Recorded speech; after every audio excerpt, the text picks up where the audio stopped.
Team of the Year is almost upon us, guys. And in this video, we're going to go over everything that you need to know to prepare for Team of the Year, as it is one of the biggest releases every single game. So if you were just starting at Christmas time, I'll talk about what you could do to potentially acquire one of these cards, as they are among the most expensive ever released. And I'll also talk about the game modes and other things that you might want to pay attention to leading up to the release. If you guys enjoyed the video and the content, make sure you subscribe to the channel for the most up-to-date news, tips, and info for NHL 23, and come check out my live streams. I go live essentially every single day at about 12 p.m. Eastern time, twitch.tv/nosleeves12. Let's get into it. All right, now for any of the newer players, I want to just touch on and bring back the Team of the Year from NHL 22 to give you guys a bigger understanding as to why these cards in this event is always so important. So here is the 99 Connor McDavid Team of the Year card that came out last year. It's got some fancy card art, but what it also has is 3 customizable synergies. Currently, I believe there's only one card in NHL 23 that has hit that tier to unlock a third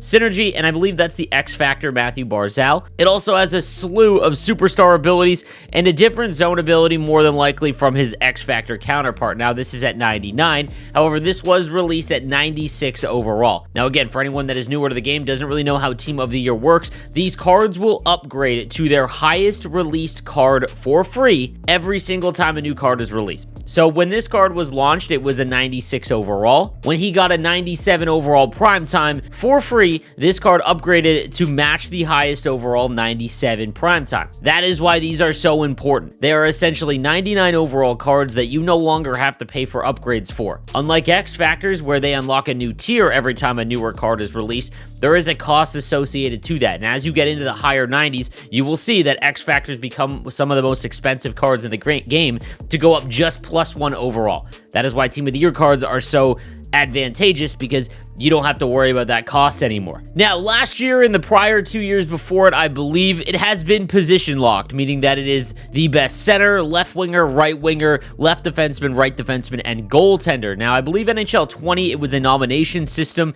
and there was no position lock. I remember Brent Burns and I believe John Carlson, both being right-handed, were able to win the Team of the Year that year, but for the last few seasons, it has been position locked. So it has been the best centerman and right winger and left winger. Now, the only thing that makes me question that format this year is honestly Austin Matthews. Austin Matthews has made his kind of push to where he can't be ignored. Because he won multiple awards, obviously he had a phenomenal year. Remember, it is from January 1st to December 31st this year, so while he did win all of those awards last year, it takes the second part of the season, and I'll talk about my predictions and all of that as we go a little bit further.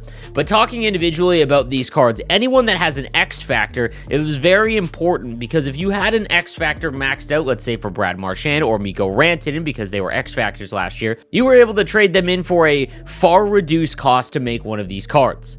If you go back to the launch of the event, you can see that Connor McDavid, because he was so high in overall, he was a 94 at the time of Team of the Year. And the one thing I will say about EA in terms of their content this year, at least they have slowed down progression to a crawl, because again, at this time last year, we had a 94 overall Connor McDavid, 91 taking out the fantasy Dobson as well as some of the other fantasy cards.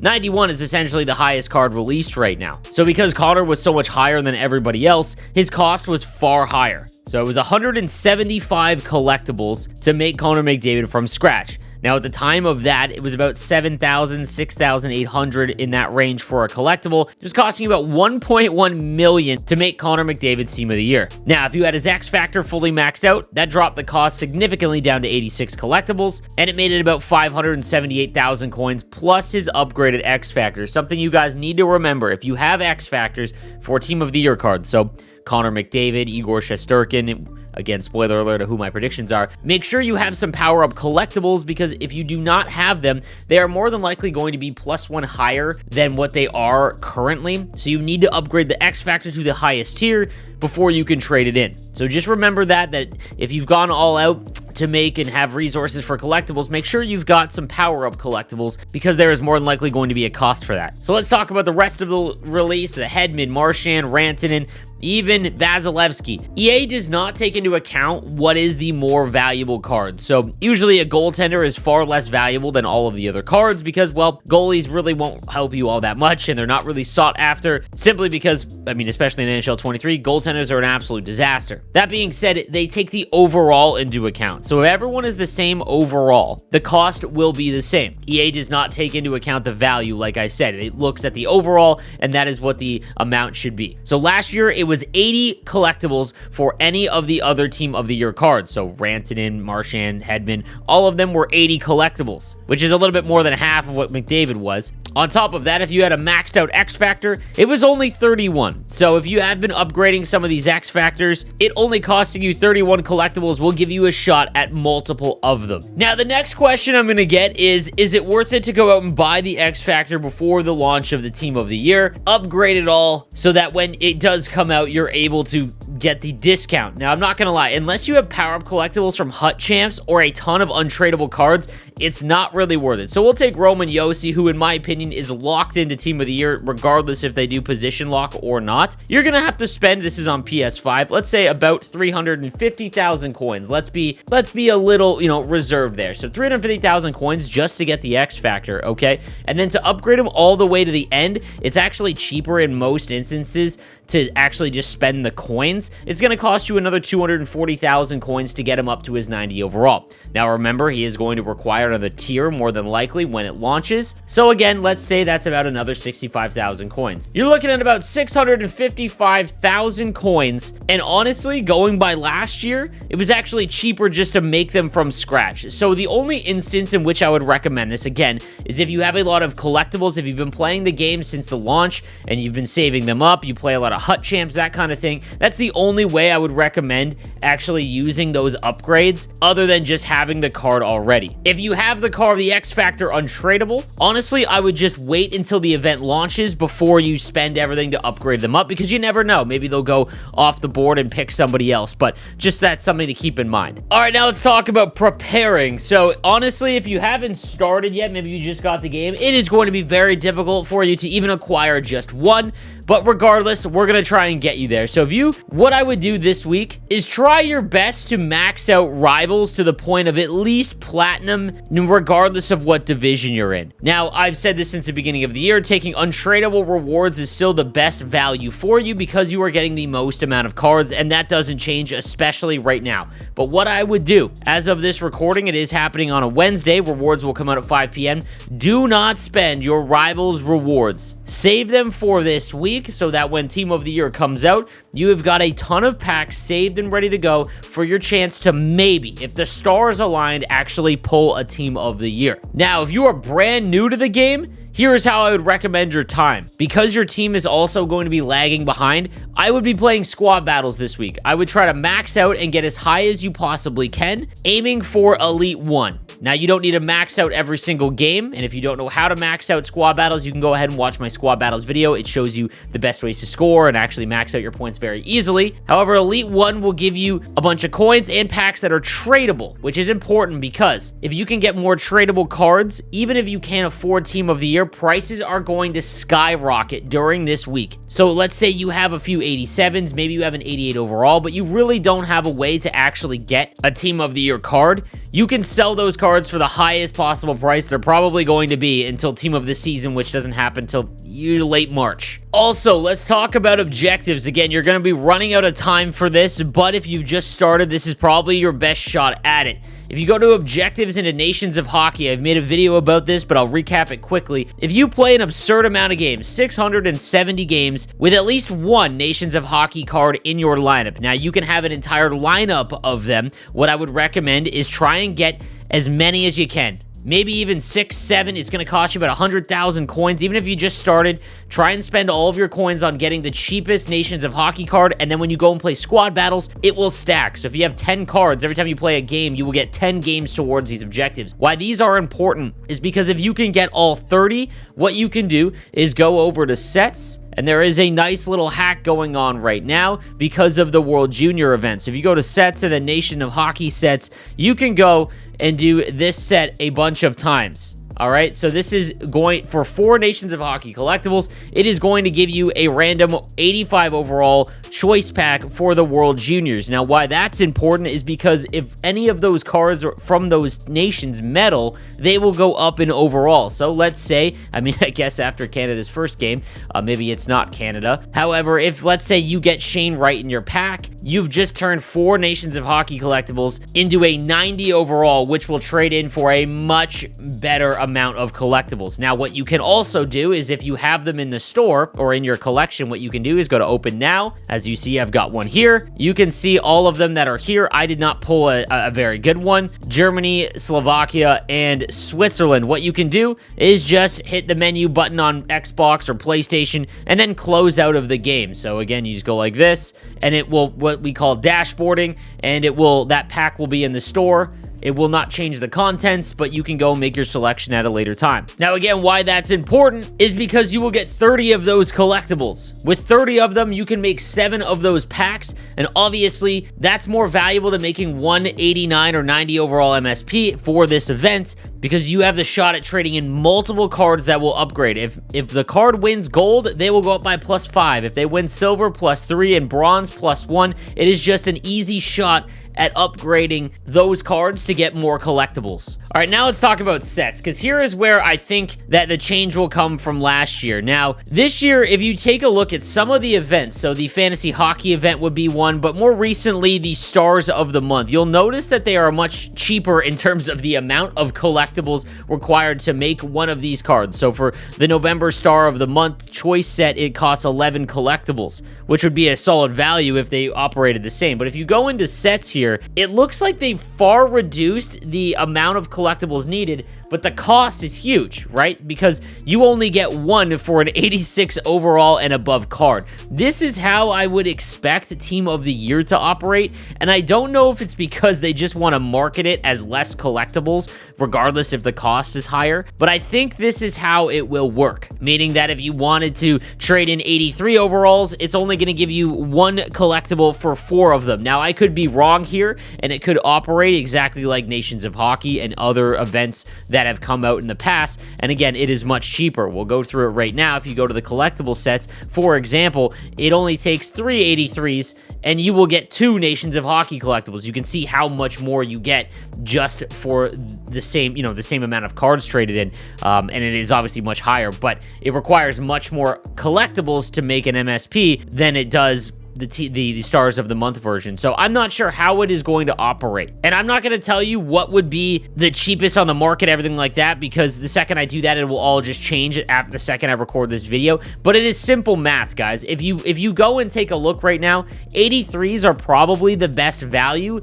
and it won't matter regardless of this video or not, because while they might spike in price a little bit, there's so many 83s that are pulled that it will always keep the price down a little bit. And again, how you do this is you add up the cost of 383 overall cards, divide it by 2 for the Nations of Hockey collectibles, for example, and then you can get the price per collectible. Make sure that when you are going to cash in or going to buy a ton of cards for Team of the Year, that you go and do the math and that you're not overspending, because more often than not, buying the highest overall, like 88 and above for 6, isn't the best value. So just to go ahead, do the math. I'm not going to do it for you because it wouldn't really matter. The second I do it, you're going to end up spiking the price. So now the last thing I want to talk about your collection and preparing and things like that is that you should not go into the event with coins. Here is what I mean by that. The second that this event launches, if you've got 1.5 million coins ready to go, the second that it launches, every single player that is currently playing this game, and at January 1st, usually is,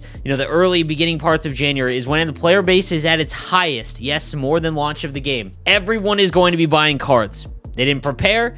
They are going to go buy the cards available to make the new hotness. Now, if you go in, that means you are paying. You've saved up 1.5 million coins. That's phenomenal. However, you are going to be paying the highest possible price for the cards needed to make these Team of the Year cards. On top of that, if you're saving to say, hey, I want to buy a tradable Team of the Year, there is really no point to that. You are going to be paying over 1 million coins for a tradable Team of the Year card that will eventually get to 99 when you could be making it for 1/3 of the price untradable. So this is one of the only cards where it does not matter. I would make it untradable. It doesn't really matter at all. So what I would do is, again, when you've got your time, you've got your coin base, I would go take a look at 83s. I would go take a look at 84s, 85s, 86, 87s, and 88s. 89s are a little scary because they might not use 89s in the actual sets to trade in for Team of the Year, and then you're stuck just holding the bag. But I would go through all of these overalls, find what is the sweet spot for each card per collectible. Again, you need to go do that math, and then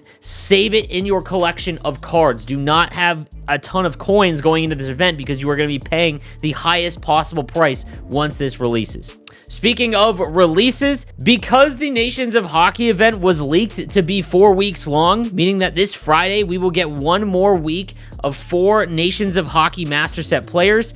That means that January 6th looks to be when Team of the Year will be released. Usually a few days before that, they leak out who the nominees are. So again, we'll find out a few days prior, but it should be January 6th. That's what it looks like to be. Maybe they go completely off the board, but I don't ever remember them releasing 2 big events like marquee events, Nations of Hockey, and Team of the Year at the same time. Events usually always come out on Friday as well, so it just lines up there. That is what I would prepare for. All right, guys, now let's talk about predictions for Team of the Year. Here's are my predictions. Again, remember, it is the calendar year. If something happened and they popped off for a ton of goals and points before January 1st of 2022, it does not count. That counted for last year. That means the playoffs and awards and everything like that are also included. Now, if it works like it has the past few years where it is position locked, here would be my predictions. For center, it is Connor McDavid. It does not matter. Connor McDavid is going to get Team of the Year. He has 137 points in 84 regular season games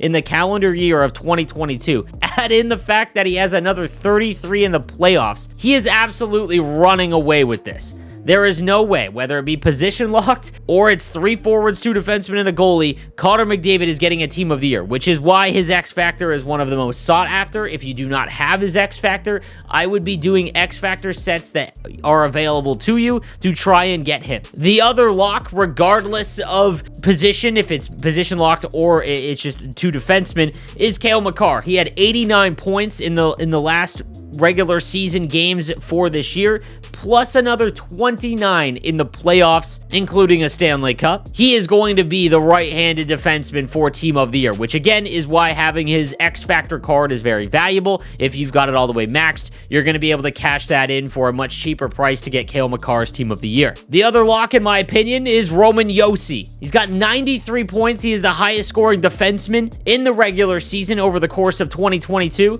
He only had 2 points in the playoffs because he was absolutely slammed by Cale Makar and the Avalanche, but nonetheless, he should lock up the left-handed D spot. And the last lock, in my opinion, is Igor Shesterkin. Now, there would have been a big debate between him and Vasilevsky, but Vasilevsky had such a bad first 6 weeks to 2 months to start the season that I don't see how it's possible. Shesterkin had an unbelievable, historic year last year, including dragging the New York Rangers to the conference final, and he was one of, if not the best goaltender other than maybe Ullmark at the start of this season. Igor Shesterkin is going to be the goaltender no matter what. All right, this is where it gets a little dicey. Let's pretend it is position locked like it has been in the prior years. Somehow, some way, Nikita Kucherov does not have an X Factor card. And I feel like a lot of people may have forgotten about him, whether it be his injuries and all of that. But Nikita Kucherov has 114 points in the regular season for the course of 2022. On top of that, he had another 27 in the playoffs. Far and away the highest scoring right winger over the course of that time. Now, again, I don't know what else they're going to include in it, but if it is position locked, he would be my bet for right wing. Now, I know a lot of people are going to be like, yo, but what about Mitch Marner? Phenomenal. He's actually had more points than Kucherov in the regular season for 2022, including that crazy point streak that just happened, but he only had 8 points in the playoffs, meaning that he finished last year with 124 points. Nikita Kucherov, including the playoffs, 141. Either would be deserving, but I just want to put that in perspective. I think a lot of people forgot how insane Kucherov has been still. He would be my pick for right wing. All right, now left wing is an absolute gong show because it is all very, very close. You've got Kirill Kaprizov, who has gotten 115 points in the regular season, plus 8 more in the playoffs. He would be a strong option, but there's a few others as well. Matthew Tkachuk, who has the most points in the regular season currently at 118, also had another 10 in the postseason. And then you have Johnny Gaudreau, who's gotten 116, 2 less than Matthew Tkachuk and 1 more than Kaprizov. But then he had 14 points in the playoffs, which means that he would technically be the point leader over the course of that time. I really don't know who they would take here. I'm leaning it towards Gaudreau, though. That's who I would probably expect them to take if it was position locked for the left winger spot. All right, and then like I alluded to, center is a mess. You've got Nathan MacKinnon, you've got Austin Matthews, and then you've got Connor McDavid. I think the reason why I have said since like the beginning of this game why I don't think it'll be position locked anymore is just because of how insane Austin Matthews was last year in terms of all the awards and everything like that. It doesn't help the event by having it position locked, because Connor McDavid and Cale Makar are essentially going to win it every single year, and it is a marketing event, guys. Remember, that is the highest point of this event, is to put hype on the game and the players and all of that. So I just don't see how them blocking one of the most marketable players in the NHL, Austin Matthews, every single year. Not that he isn't deserving, but again, to put this into perspective, he's got 112 points over the regular season in 2022, and then another 9 in the playoffs. That's 50 behind Connor McDavid. I get that he was the Rocket Richard winner, the Hart Trophy winner, but guys, that is essentially a good season for a second-line player on top of Austin Matthews' point totals. I don't see how there's any way. Like, if they didn't include Austin Matthews, there might be a lot of Leafs fans that are upset, and I understand. He was incredible. He had 60 goals last season, but remember, it is only from January 1st to December 31st. The goals he scored before that aren't in there. And when you look at that, Connor McDavid essentially has the same amount of goals. I believe he is 1 behind. So, I mean, respectfully, I just don't see how you give a guy that is almost 2 points per game in that time span Team of the Year. Now, if it is not position locked, let's say it's 3 forwards, I think Austin Matthews easily gets in. Just because, again, they do account for awards and everything like that. I think that he has been one of the 3 best forwards over the last calendar year. I would throw Austin Matthews in if it is not position locked. The 3rd forward is up for grabs, but I don't see how it's not Leon Draisaitl. Because if it wasn't for McDavid, I think that everyone would be losing their minds at how good Leon Draisaitl is. I mean, he had 115 points over the regular season in this year, plus another 32 in the playoffs. Like, far and away number 2 in terms of point totals over that span. It would be Leon, in my opinion, as that 3rd forward. I think a lot of people expect Nathan MacKinnon to also be included in there. I think his injury and the missed time this year really hurt him in terms of his shot at this, because he has 98 points in the regular season over that time, which is about 20th when you consider all the other players that are involved. He did have another 24 in the playoffs, but I just don't know if he did enough if it is not position locked. And again, that's only if it is, 3 forwards. That would be the only way he has a shot at it, but I really don't see how Nathan MacKinnon would have a shot. Regardless, because I know I'm going to get a lot of questions about this, his X Factor card is still one of the best in the game, so I wouldn't tear it down and trade it in and all of that, because it is still, you could not upgrade this card past 90, and he's still one of the better cards for the rest of the year because of his skating. So don't worry, his X Factor card, the reason why I always say to go after it is because it is so good no matter what, even the costs included. All right, guys, so I hope this helps out a little bit. Prepare for Team of the Year. Let me know what you think is going to happen for Team of the Year in the comments section down below, and I'll see you guys next time. Have a good one.